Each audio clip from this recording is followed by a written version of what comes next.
그럼에도 시장을 중시하는 자유우파 진영에서는 가급적 통계를 약으로 쓰려고 한다. 이에 반해 좌파 규제 애호가들은 정치적 목적 달성이나 이념적 유토피아 건설을 위해 통계를 곧잘 뭐로?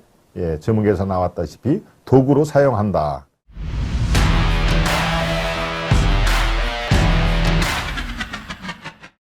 우파는 약으로 쓰고 좌파는 도구로 쓴다.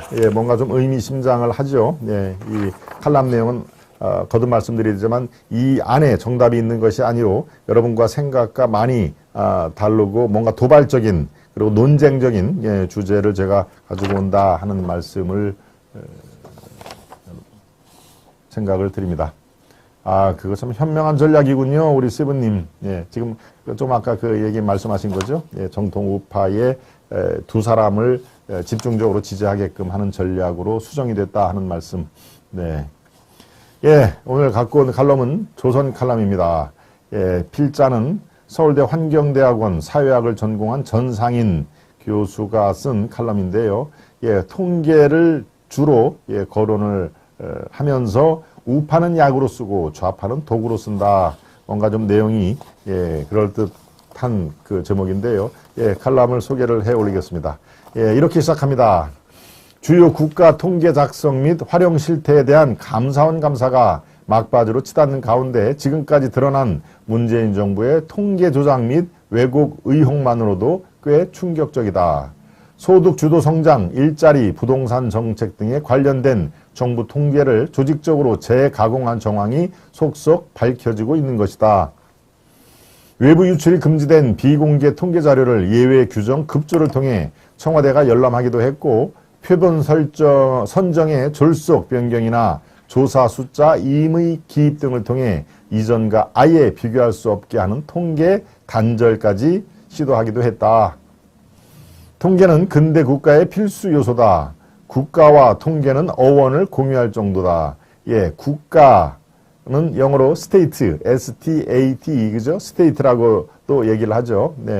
또, national 또는 state 같이 쓰는 얘기인데, 통계는 바로 statistics 비슷합니다. 그렇죠? 철자가 아주 비슷하죠. state하고 statistics. 발음이 좀 그런가요? 바로 통계는 근대 국가의 그래서 필수 요소다. 어원을 공유할 정도다. 근대 국가는 지식국가라는 별명을 얻었는데 그 과정에서 통계는 공공지식의 대표 자리를 차지하게 되었다. 오늘날 통계는 주로 계량적 정보를 의미하나 원래는 국가에 관한 국가의 지식 전체였다. 19세기 말 개념의 수입, 번역 과정에서 일본에서는 정표가 통계와 경합을 벌였는데 국가에 관한 내용을 표로 만든 것이라는 뜻이었다. 문재인 정부의 통계 장난에서는 데자뷰가 느껴진다. 노무현 정부가 데자비, 기시감이라는 얘기죠. 기시감. 저거 이전에 한번 봤던 건데 한번 들었던 건데 하는 그걸 바로 데자뷰, 기시감이라는 뜻입니다. 노무현 정부가 국가 통계의 품질 향상과 신뢰도 향상이라는 명분으로 통계법을 개정한 일이 있기 때문이다.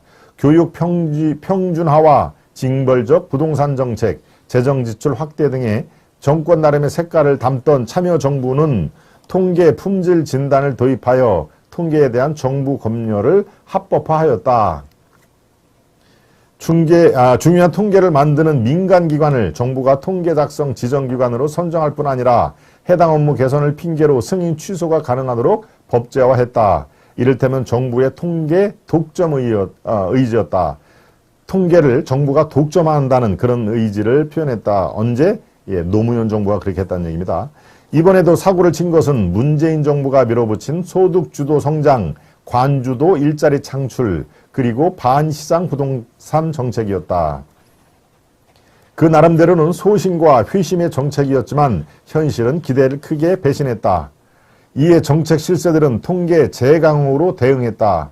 속담에 넘어지면 막대 타령이라 했듯이 잘못은 정책이 아니라 통계에 있다고 애두른 것이다.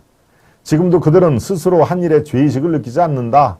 통계 왜곡이나 조작이 아니라 통계의 선택과 체계 개선이 있었을 뿐이라는 항변이다. 그렇다면 왜 처음부터 정책 설계와 통계 교정을 동시에 하지 않았을까? 노무현 문재인 두 정부에서 벌어진 이런 식의 통계 정치는 정권 차원의 우연한 해프닝이 아니다.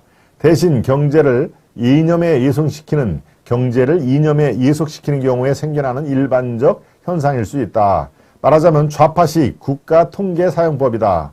지난 정부의 경제정책 이반자 대다수는 서강학파, 조순학파와 더불어 한국경제학계의 3대 학파 중 하나라는 진보 성향의 학현학파 쪽이다.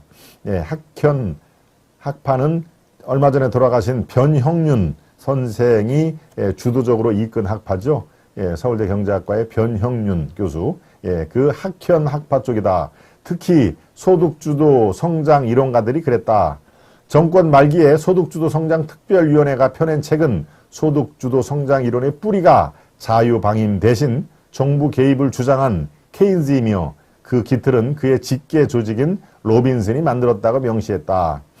케인즈는 죽기 직전 시장경제론자로 돌아왔다. 보이지 않는 손이 영국의 전후 경제를 구원하리라 기대하면서 말이다. 그러나 로빈슨은 끝까지 열렬한 케인즈주의자로 남아 미국식 시장경제를 저주하고 사회주의 계획경제를 찬양했다. 코리아의 기적이라는 제목의 논문을 좌파 계열 저명 학술지에 싣기도 했다. 당연히 그녀의 코리아는 남한이 아닌 북한이었다.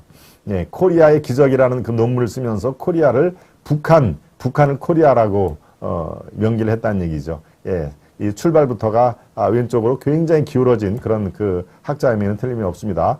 오늘날 세계 최빈국 가운데 하나이자 최악의 통계 불량 국가 말이다.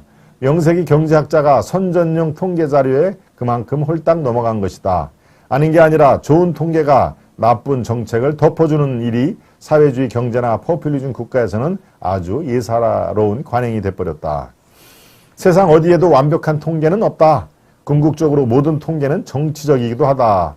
그럼에도 시장을 중시하는 자유우파 진영에서는 가급적 통계를 약으로 쓰려고 한다. 그래서 약이란 얘기가 나오죠. 당장 정치적으로 불편하더라도 장기적으로 국익이 되기 때문이다. 물론 부단한 통계 선진화 노력과 함께 말이다. 이제 이 칼럼의 마무리 부분입니다. 이에 반해 좌파 규제 애호가들은 정치적 목적 달성이나 이념적 유토피아 건설을 위해 통계를 곧잘 뭐로? 예, 제목에서 나왔다시피 도구로 사용한다. 그래서 약과 독이라는 그런 대칭어가 그래서 나오는 것이죠. 상습적으로 과장, 왜곡, 변형, 조작한 통계가 결국 경제 자체를 병들게 한다는 의미에서 그렇다. 이번 감사원 감사는 단순한 통계 범죄 의심을 넘어 체제의 우열 및 선택 문제까지 포함하는 제법 심각한 사안으로 본다. 네. 결론 부분을 한 번 더 강조를 할까요? 이에 반해 좌파 규제 애호가들은 정치적 목적 달성이나 이념적 유토피아 건설을 위해 통계를 곧잘 도구로 사용한다. 상습적으로 과장, 왜곡, 변형, 조작한 통계가 결국 경제 자체를 병들게 한다는 의미에서 그렇다. 이번 감사원 감사는 단순한 통계 범죄의 의심을 넘어 체제의 우열 및 선택 문제까지 포함하는 매우 심각한 사안으로 본다. 예.